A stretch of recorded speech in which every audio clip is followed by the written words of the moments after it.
Ano itong natatanaw ko?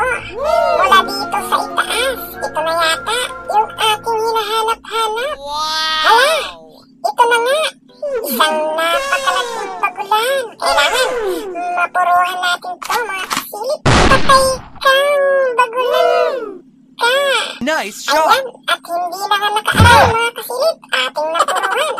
Itong napakalaking bagulan o cuttlefish na ating nakuha ngayong gabi. At ito ang unang bagulan na ating nakuha ngayong taon, mga kasilip. Na kung tawagin dito sa Masinloc ay galangutang. Napakasarap nitong gataan. Tapos banda rito ay meron tayong nasilip na isang nilalang nang mukhang natutulog at nagpapahinga dito sa silong ng bato. Isang pawikan o pagong, mga kasilip. Ayan o, napakalaki ng pawikan na to at nilulumot na ang kanyang likod at katawan. Ayan o, pero hindi natin siya istorbohin at maghahanap na lang tayo ng iba